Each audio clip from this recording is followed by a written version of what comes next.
On se retrouve aujourd'hui pour parler d'un nouveau jeu crypto. Il s'agit de The Backwood. C'est un jeu qui est basé sur la blockchain Solana. Donc pourquoi on en parle? Parce que déjà le jeu il est hyper addictif et surtout on a un potentiel airdrop derrière juste en jouant. Donc le jeu il est en free to play, vous pouvez y jouer gratuitement ou alors, petit bonus mais on verra ça après, vous pouvez y jouer avec des NFT. Donc vous gagnez plus de points mais c'est pas le plus important, vous pouvez y jouer tous les jours gratuitement. Donc comment farmer le airdrop? Il suffit d'y jouer, il y a un système de points selon votre score. C'est un jeu comme on a tous connu à l'ancienne, donc sur les téléphones ou les ordinateurs, un système de vagues d'ennemis qu'il faut éliminer. Donc il y a 30 rounds au total et le but c'est de faire un maximum de points dessus. Et au niveau de l'airdrop, plus vous avez de points grâce au jeu ou grâce au stacking, les deux se cumulent, plus on recevra de tokens par la suite. Donc c'est ce qui nous intéresse. Concernant la roadmap, pour ceux que ça intéresse, pour lire dans le détail, je mettrai tous les liens dans la bio. Mais ce qu'on peut voir, c'est que nous, on se situe actuellement dans la phase 3. Donc l'Open Alpha s'est lancé il y a environ 2 mois. Et l'objectif actuellement, c'est d'accumuler un maximum de points, que ce soit en jouant ou avec le stacking, avec les NFT. Et pour le airdrop, on peut voir que le TGE, post-TGE, ça sera Q3, Q4 de 2024. Donc tout va se jouer dans les semaines, les mois qui vont suivre. Donc il n'y a pas vraiment beaucoup de temps à perdre pour ceux qui veulent accumuler un maximum de points.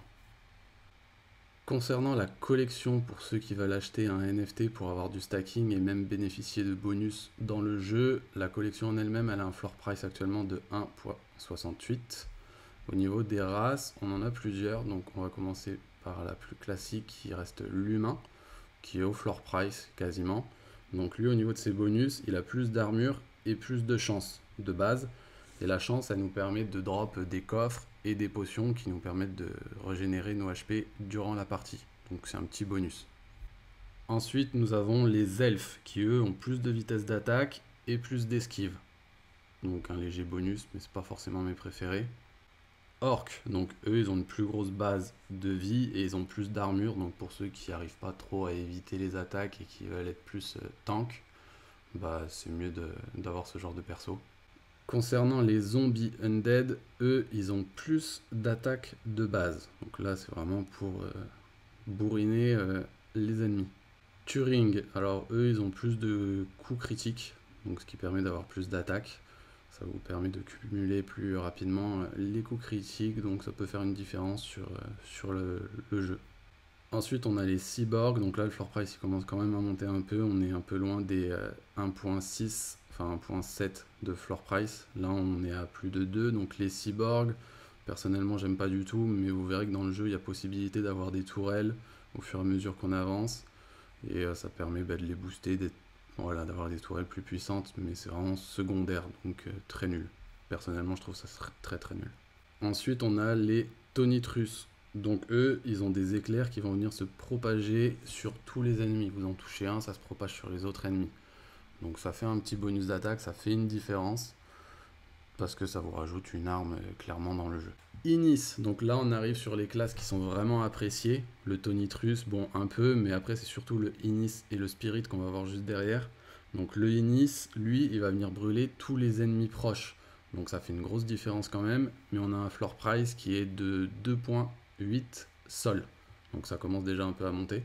Et le Spirit, qui est mon favori forcément, donc lui, son prix, il y a une petite différence, mais il y a une raison. Pourquoi? Parce que dans le jeu, on peut avoir jusqu'à 6 armes, et le fait d'avoir un Spirit, vous pouvez en avoir 9. Donc en plus d'avoir plus d'attaque, il y a aussi des bonus en fonction des armes qu'on possède. D'avoir juste 6 armes, vous allez pouvoir en avoir 9, donc plus de combos, plus de bonus, plus d'attaque. Enfin, la différence, ça se fait vraiment ressentir avec ce genre de personnage. D'où son prix, le floor price, il est actuellement à 4 sols. On parlait juste avant avec les races, à savoir qu'on peut en avoir jusqu'à 6, sauf le Spirit justement qui peut en avoir 9. C'est qu'on a des bonus en fonction de la catégorie d'armes qu'on possède. Par exemple, on peut avoir médiéval, élément, arme à feu, combat selon la stratégie qu'on veut adapter. Mais par exemple, si vous possédez 4 armes à feu, vous avez un bonus de 200 en portée. Si vous en avez 4 en médiéval, vous avez un bonus de 20% en HP. Donc après, vous adaptez en fonction de ce que vous préférez pour jouer. Personnellement, j'essaye après j'ai un Spirit, j'essaye d'en avoir 6 avec arme à feu et 3 au niveau des éléments pour avoir un petit bonus de dégâts. Et on peut le voir en jeu, c'est présenté de cette manière. Donc, et après, voilà, il y a différentes armes selon les catégories. Donc, pas besoin d'avoir les mêmes armes. Tant que c'est dans la même catégorie, c'est bon, ça suffit. Donc là, on a un petit récap de comment jouer très rapide. C'est vraiment pas compliqué. Soit vous jouez avec le clavier, donc droite, gauche, haut, bas. Même pas besoin de jouer avec les lettres. Ou la souris pour ceux qui préfèrent. Concernant l'attaque, ça attaque automatiquement. Donc, on se prend même pas la tête. Et après, au niveau des statistiques, des attributs plutôt qu'on peut retrouver, il y a la vie maximale, les dégâts, l'armure, la vitesse d'attaque, les crits.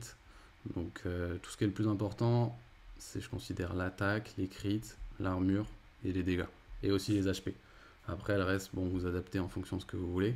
Il y a la portée, l'esquive, la vitesse de déplacement. Bon, ça, on s'en fout complètement. Ça, c'est pour tout ce qui va concerner les tourelles. Si vous en achetez, ça va augmenter un peu les dégâts des tourelles, mais ça, on s'en fout. Luck, donc la chance, c'est pour qu'il y ait plus de coffres qui tombent, ce qui vous permet d'obtenir des bonus. Vous n'avez pas besoin de les acheter. Et également d'avoir plus de potions qui tombent, donc pour restaurer votre vie. Et knockback, bon, je sais pas trop comment le traduire en français, mais ça va repousser l'ennemi dès que vous le touchez. Donc là, on peut voir les coffres. En gros, ça vous donne des items, vous les collectez et ça vous donne des bonus. Le shop, ça permettra d'acheter des armes. On le verra dans le gameplay juste après. Et voilà. Et là, on a fait un tour du fonctionnement du jeu. Concernant le dashboard, vous avez juste à vous rendre sur le site, connecter votre wallet. Et après, à savoir, pour rappel, vous avez un bonus de 5% en mettant le code référal que je vous partage pour ceux que ça intéresse. Donc 5%, ça peut faire une différence et c'est toujours bonus à prendre. Donc il suffit de connecter son wallet, vous faites les confirmations et là on arrive sur le dashboard justement. Juste petite coupure rapide, le code référal, il suffit d'aller dans Home et ce sera juste ici que vous pourrez l'indiquer. Donc à partir du moment où il est précisé, vous aurez un bonus de 5% pour tous les points. Voilà. Là, vous avez vos NFT que soit vous avez acheté, soit vous avez stacké. Donc à savoir que si vous l'achetez, il sera juste ici. Et après, derrière, il faudra le stacker. Il apparaîtra là et vous pourrez jouer avec. Le leaderboard, donc là, c'est un récap de vos points. Ça monte très rapidement, hein, parce que vous avez les points en jeu. Les points de si vous avez utilisé un code de 5%. Donc j'ai pris un code, j'ai des points bonus. Et le stacking. Et après, il y a toute la partie événements. Il suffit d'appuyer sur play, ça va vous lancer le jeu. Voilà, vous arrivez sur la page d'accueil, on va dire, du jeu. Vous avez vos énergies juste en haut, donc vous pouvez faire 4 parties par jour. Il suffit de vous diriger là-haut, vous mettez le mode normal ou hardcore. C'est mieux de jouer en mode normal. Et je vous laisse avec le gameplay juste derrière. On se retrouve pour la petite partie gameplay. Donc il suffit de se rendre ici, il y a 2 modes, hardcore ou normal. Normal, ça suffit largement. Hardcore, juste vous avez 20% de points supplémentaires durant votre partie. Donc le jeu, il se présente de cette manière, il est vraiment très simple. Bon là, c'est la première vague. On n'a que du corps à corps. Le but, voilà, c'est de les tuer, enfin de survivre tout simplement, sans se faire toucher. On a notre vie qui est en haut à gauche. Donc au début, ça va, c'est pas très compliqué. Mais on va voir les différents aspects juste derrière. Donc je parle pas beaucoup parce qu'il faut quand même se concentrer.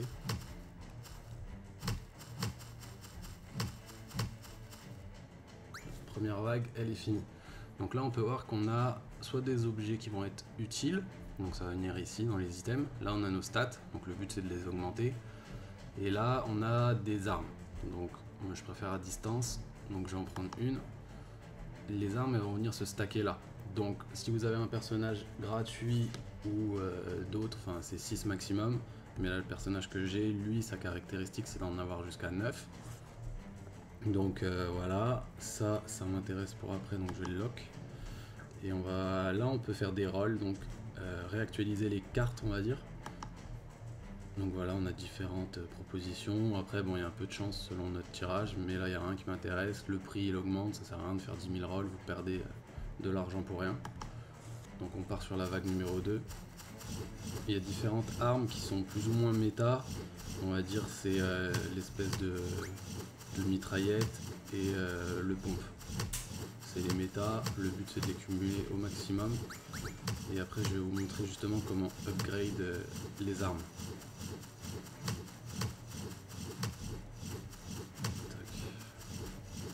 Vraiment au début c'est pas très compliqué, il y a 30 vagues à survivre. Ok, donc des fois on a des coffres aussi qu'on peut ramasser durant la partie. Ils se ramassent tout seuls à la fin, donc pas besoin de foncer dessus, tout se ramasse. Le mieux c'est de les collecter. Voilà, donc là on a différentes armes. Je vais roll. Voilà, là c'est une arme. Bon, elle... Ah merde, c'est un peu trop cher, mais je vais la bloquer, je vais acheter ça plutôt à la place. Et en gros, il y a un système de couleurs. Donc ce qu'il faut savoir, c'est qu'on peut les combiner et ça va les upgrade. Donc là, bah, c'est du neutre, gris, après il y a vert, après il y a bleu, après il y a violet. Et en gros, pour passer en vert, il faut 2 armes grises, pour passer en bleu, il faut 2 armes vertes, etc. Vous avez compris le système. Et il y a des bonus si on a les mêmes armes dans notre inventaire.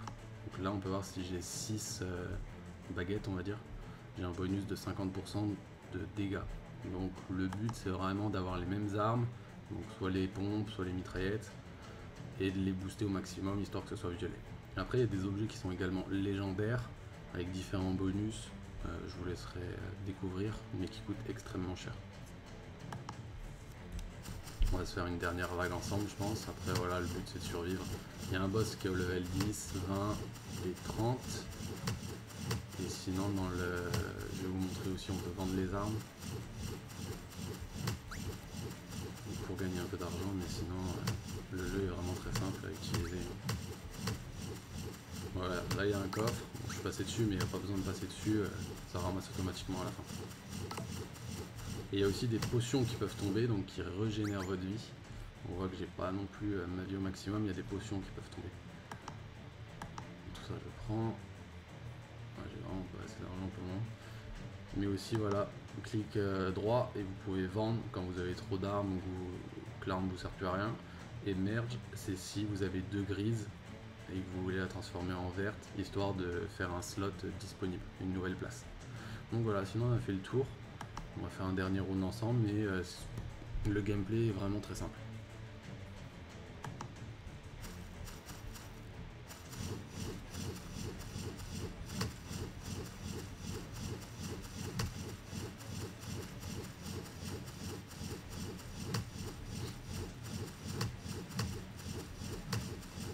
Après, plus on avance forcément dans le jeu, plus il y aura des monstres qui seront difficiles à éviter.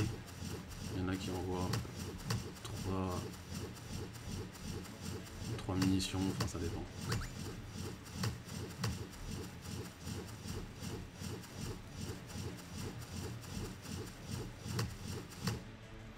Tac, est-ce qu'on a un bon tirage? Il augmente le prix. Tac tac tac. Ça m'intéresse. Mais voilà. Donc, fin du gameplay.